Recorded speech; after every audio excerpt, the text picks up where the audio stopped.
नमस्कार, आप सभी का इलाइट ग्लोबल न्यूज यूके में स्वागत है।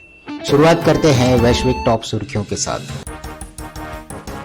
आधिकारिक दावा, घातक गाजा हाउस आग पार्टी स्टंट के कारण हुई।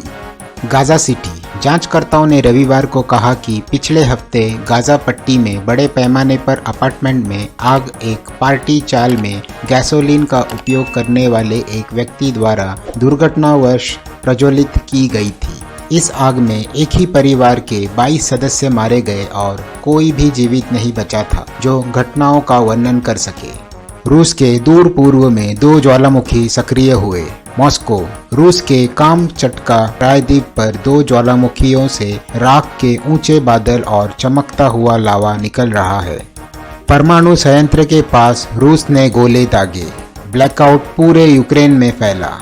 जापान के प्रधानमंत्री ने 1 महीने में तीसरे मंत्री को बर्खास्त किया।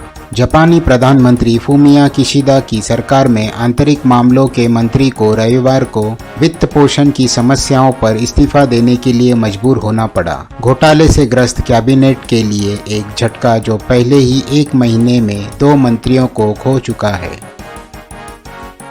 मिनोरू टेराडा कई अकाउंटिंग और फंडिंग अनियमितताओं को लेकर आलोचना का शिकार रहा है।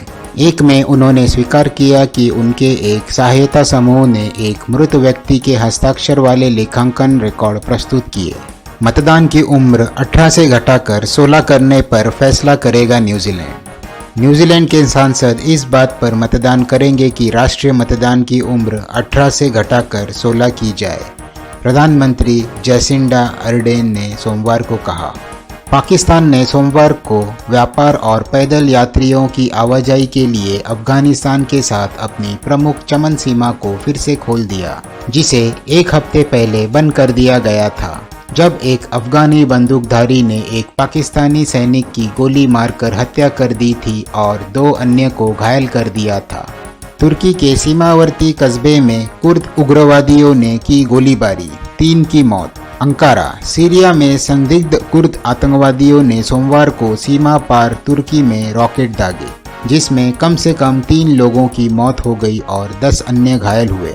हमले के बाद सीरिया और इराक में संदिग्ध उग्रवादियों के ठिकानों पर तुर्की द्वारा घातक हवाई हमले किए गए। हंगरी के विदेश मंत्री ऊर्जा प्रदर्शनी के लिए रूस की यात्रा पे। यूक्रेन में युद्ध के बीच मॉस्को के साथ अपने देश के लगातार घनिष्ठ संबंधों को रेखांकित करते हुए परमाणु ऊर्जा पर अंतर्राष्ट्रीय मंच में भाग लेने के लिए हंगरी के शीर्ष राजनयिक ने सोमवार को रूस की यात्रा की। इमैनुअल मैक्रोन ने रूस पर अफ्रीका में गलत सूचना देने का आरोप लगाया। इमैनुअल मैक्रोन ने रूस पर अफ्रीका में अपनी शिकारी परियोजना को आगे बढ़ाने के लिए गलत सूचना देने का आरोप लगाया, जहां फ्रांस को सैन्य झटके लगे हैं। इंडोनेशिया के मुख्य द्वीप जावा में भूकंप से कम 46 लोगों की मौत हो गई।